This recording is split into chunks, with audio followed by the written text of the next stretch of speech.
Bismillah ar-Rahman ar-Rahim. In the name of Allah, the Beneficent, the Merciful. You are welcome to this program where we will be discussing issues relating to marriage and contemporary realities.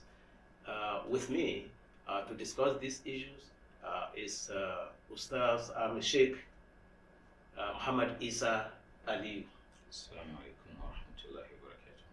Inshallah, this discussion is going to make up of many episodes, and under the discussion we have issues like the importance of marriage, spouse selection, what makes marriage difficult nowadays, in our own time, the rights of a wife upon her husband, and the rights of a husband upon his wife.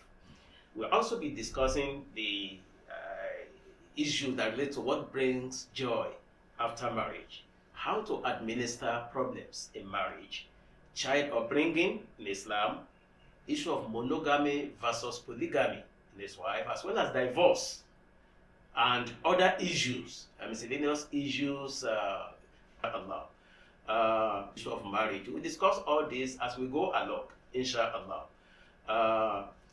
There is no doubt that the importance of marriage is very essential, and that is why I want Ustaz Muhammad Isa Ali to speak on this aspect for today's episode.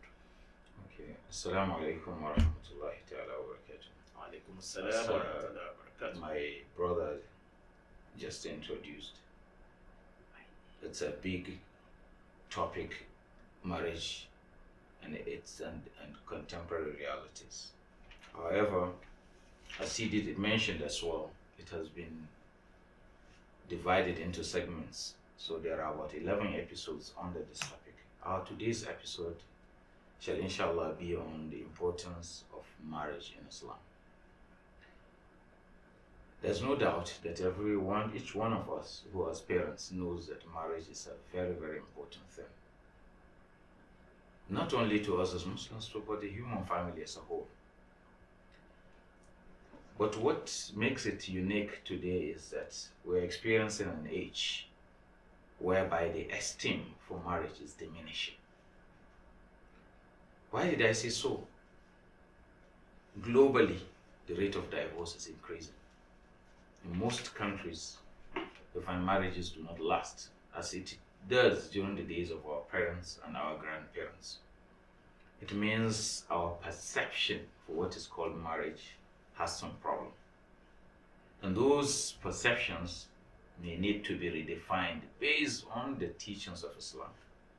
That is how Allah subhanahu wa ta'ala did explain them, and how the Prophet ﷺ also explained them in his hadith. One thing we should note about marriage is that it is the oldest institution in Islam, in the field of Islam as a whole.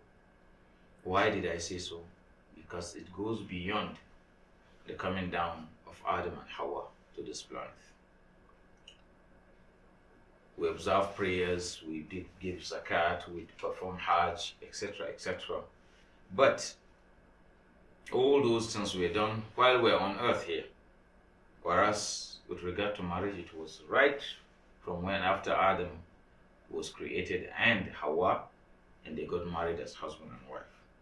Allah says in Surah Al-Baqarah, verse 35, وَقُلْنَا يَا آدَمُ اسْكُنْ أَنْتَ وَزَوْجُكَ الْجَنَّةَ وَكُلَا مِنْهَا رَغَدًا حَيْثُ شِئْتُمَا وَلَا تَقْرَبَا هَذِهِ الشَّجَرَةَ فَتَكُونَ مِنَ الظَّالِمِينَ. And we said, O you Adam, dwell in Al-Jannah along with your wife and eat from it comfortably, but do not go near this tree. فَتَكُونَ مِنَ الظَّالِمِينَ. If not, both of you will be among the mischief makers. What can we deduct from this verse? It means Adam and Hawa got married from heaven. But other institutions in Islam call them in dozens, in hundreds, all were done here on earth. Hajj was performed when? After they came down to this earth. Is it Salat? Is it Zakat? Mention all of them. We know the histories of how those things started. in the Quran and in the Hadith of the Prophet ﷺ. Now, why do we marry? If you're to ask a dozen people, why do we marry? You will see a lot of conflicting answers based on that person's exposure, his culture, or those people that happen to be his teachers with regard to what we call marriage. Some may say, I marry because I want to guard my chastity. Some, I marry because I want to earn respect in the society. I marry because I just want to get children. I marry because at least people will feel that, yes, I'm part of the society. Name them. And in the house of Islam, there's the major reason why we get married. And if you get it right, then even the way you handle the issue of marriage comes easily for you. In a sentence, we marry as Muslims because marriage is an act of worship. We marry because marriage is an act of worship. However, in the Quran and a Hadith, there are many other very, very crucial reasons why we marry on earth. And they are very, very important. Because if not for marriage, the human family wouldn't have been what it is today. And that is why all prophets, in their time, marriage was institutionalized and there were rules and regulations guiding marriage. In all those periods that preceded, even then including the period of Prophet Muhammad sallallahu alaihi wasallam, who is the last and final messenger of Allah. Now we can summarize the reasons why we marry in Islam into particular about 6 points. The first point is that the Prophet ﷺ told us that if you get married, you've completed half of your religious duties. That is half of your deen. And the other aspects of your deen are considered as the remaining half. So that tells you how important marriage is. The Prophet ﷺ said in one authentic hadith that إذا تزوج أحدكم فقد استكمل نصف دينه فليتق الله في النصف الباقي. If one of you gets married, he has completed half of his religious duties. So he should fear Allah in the remaining half. There are a lot of young men today that feel that, no, I am just single and I won't mind remaining a single for the rest of my life. You hear some young men or young women even mention such kind of sentences. So it is very, very paramount for us to know that for you to complete half of your religion, then you have to be married. So if you say... thank you, Ustaz Muhammad Hisa. And because you mentioned Rasulullah sallallahu alaihi wasallam, and since it's the one Muslims are supposed to emulate, is the one to dictate through his practical life the importance of marriage and how marriage should be handled. And we can remember that even there was once the Prophet talked to the youth, because the youth in any society have what we call extra energy for virtually everything they want to do. And if this energy is not channeled towards positive end, that can create chaos in the society. It calls on them that, Ya ma'ashar al-shabab, who you community of youth, who you youth, man istata'tum minkum al-ba'a falyatazawwaj. Whoever amongst you has the means, let him try and get married. Because for some reasons, if you do not get married, you can use that energy to create havoc in the society. And that is why I say for the other one, let him marry. But if it's because getting married at that level with energy will only make him to lower his gaze and preserve his chastity, and there will be less trouble in the society. He also goes on to emphasize that because I'm supposed to show example, فَمَنْ رَغِبَ عَنْ سُنَّتِي فَلَيْسَ مِنِّي, that married, because married is my sunnah, it's my way of life. Whoever does not follow my way of sunnah, my way of life, a marriage is not part of me. just to further emphasize the importance of marriage. Okay, thank you, brother. Just a hadith you mentioned, alhamdulillah, it's even part of the next point we had to even raise, because after the issue of it's been half of your religion, marriage protects from lewdness. And the reason for that is the hadith where the Prophet ﷺ said, Ya ma'ashar al-shabab, man istata'a minkum al-ba'ata falyatazawwaj fa innahu aghaddu lil-basar wa ahsanu lil-farj wa man lam yastati' fa alayhi bis-sawmi fa innahu lahu wija. He said, "O you the youth, whoever amongst you has what it is, or the requirement to get married, should do so. That should marry. فَإِنَّهُ أَغَضُّ لِلْبَصَرِ, because it will enhance them to lower their gaze. وَأَحْسَنُ لِلْفَرْجِ, and to protect or to guard their private parts. That means the urge that exists between a male and a female is always there. But what is the way out? The solution, the best solution for it is marriage, and that's what this hadith is saying.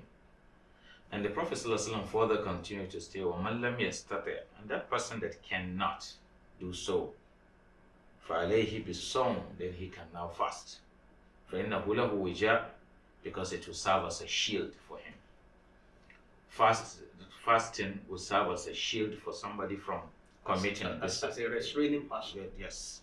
Then the third thing is marriage brings tranquility and joy. That is, and Allah says it in Surah Al-A'raf, was 189, هُوَ الَّذِي خَلَقَكُم مِّن نَفْسٍ وَاحِدَةٍ. He's the one that created you from one soul. وَجَعَلَ مِنْهَا زَوْجَهَا, and brought out of it its wife, its spouse. لِيَسْكُنَ إِلَيْهَا, for him to have peace and tranquility with her. So that is part of the major reasons why we marry, because we'll have joy, we have peace, we'll have tranquility. That you can never have it in any other way that is better than that you get in marriage. From these few points we have raised, that number one, with marriage, you have completed half of your religious injunctions or duties. Now count all the instructions given to you in Islam. That you should perform salat, you should perform siyam, that is fast, you should perform hajj, you should do this, you should do that. Mention them all. All were combined as one thing and considered as half of your religion. Then marriage alone, now considered as the remaining half. That tells you the importance of this. Secondly, the Prophet ﷺ addressing the youth, because when you're talking about marriage, there are topics that you concentrated more on a particular category of the society. You can't face old men and said you need to marry. No, the injunction is stronger when you're talking about the youth, because that is the right time and the right thing for them to do at that time. And that is why that hadith is telling you that helps you to lower your gaze. That is, instead of looking at people's wives, looking at people's daughters, etc., etc., you'll now lower your gaze because you already have a wife. And also to guard your private part. So this is just to tell us, all this hadith and the verses we just quoted now are just to tell you about the importance of marriage in the house of Islam. Now, the remaining aspects of points that have to do with the importance of marriage is that Allah assures the person that intends to marry of his existence. Many young men today, and you ask them, why are you not married? You say, no, I have not got the right job, or I don't have enough amount of money to get married. Now we should put it into cognizance that there is Allah's support. And he said, even in the verse that we have, "Zuquhu min haythu la yahtasib," and he will enrich him from where he never envisaged or where he never imagined. Now, which means that marriage intention for marriage should never be based on material acquisition, because many youths of today, as you rightly said, they have the tendency to compare themselves with those that are above them, and thereby wasting their time. When they have relative means to be able to support a wife, they look for bigger means of material acquisition to pose that this is the only way, what I can attain before I get married. Which means that Islam doesn't want you to consider materials too much, but a sort of adequate self-subsistence, something you can rely on to be able to take care of your family, is sufficient for somebody to go into marriage. When Allah promising that from His own divine blessing, He will come to the aid of such would-be couple. Later in their year. At this juncture, we would like to pause a bit and come back in a few seconds, inshallah, to continue with our discussion.